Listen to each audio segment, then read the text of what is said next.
tell us a little bit about your character and what you can tell us about what role you play? My character's named Quentin Freddy. I'm a conspiracy theorist who is investigating some gigantic national event.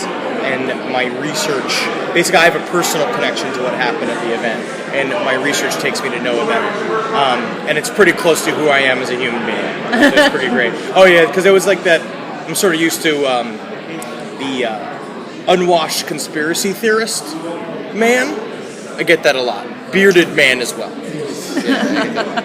Bearded man. Yes. Nice. Now, were you ever a viewer of the Heroes when it was still on? Have you gone back to rewatch it since you got? Absolutely. I was a big fan of the first season. I watched the first season. I mean, like, I watched the first season, and it's like, and it's incredible. And since, I mean, of course, getting the job, then it's like, better bone up, like, better figure this out.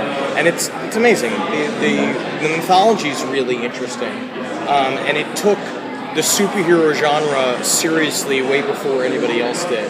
Because especially at the time, it's like, now we have, like, Agents of S.H.I.E.L.D., and it's like everything's superheroes. But back then, even in 2005, 2006, there was hardly any superhero movies. Spawn was like on the show besides Heroes that was in that territory. Yeah. And so it's pretty...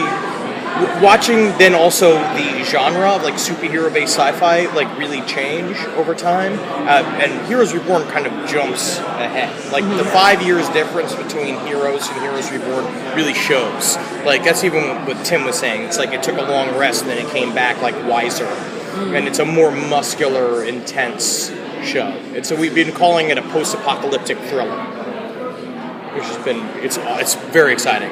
So you think it's been informed by the superhero phenomenon that's going on right now? It's very different. Like, because Heroes, the original Heroes was kind of like about the powers and people discovering themselves, which was really cool, and watching people grow up with these powers and how it informs who they are as people and about their families and their friends and like the kind of drama that ensues. But Heroes Reborn is sort of about the world in terror.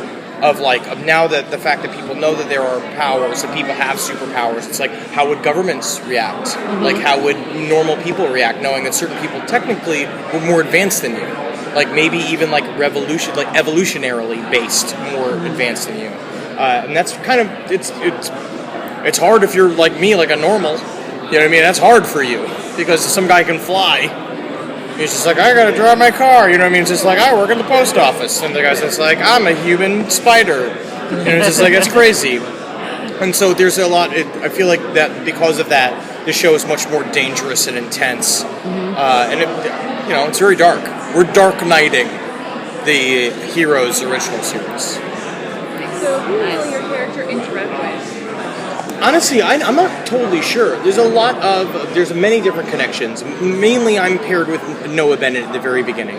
I find him while he's trying to live a normal life, and I kind of ruin that for him.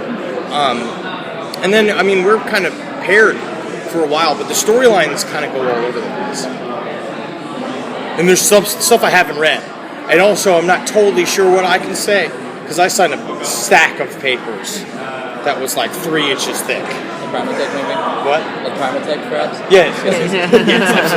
Yeah. Can you talk a little bit about the environment where we first meet everyone at the beginning of the season? Well, there is an inciting incident that drives the beginning of the series. It's pretty intense. Heroes Reborn starts in a dark place. And it's one of those things where it starts in a dark place, and before things get lighter, it's going to get a lot darker. But I don't even mean that. It's not depressing. It's just, it's action. There's a thing now where because the whole world's now aware that some people have superpowers, it's like now they're all coming out of the woodwork, and it's creating a lot of chaos. And then, based on what we know, right? It seems that you will be working a lot with Noah. So, what can you talk about that dynamic with him? So much fun to work with him. It's sort of like do you remember Jonathan Rhys Davies from the Indiana Jones trilogy? It's kind of like that's kind of me to him. It's like I'm him to Noah Bennett, and it's a lot of it's great. It's you get to see two different worlds. You get a dude who sort of lives in his basement and on his computer get attached to essentially a hyper-deadly government assassin / secret agent who is deadly serious, and you kind of watch that friction happen, which is great.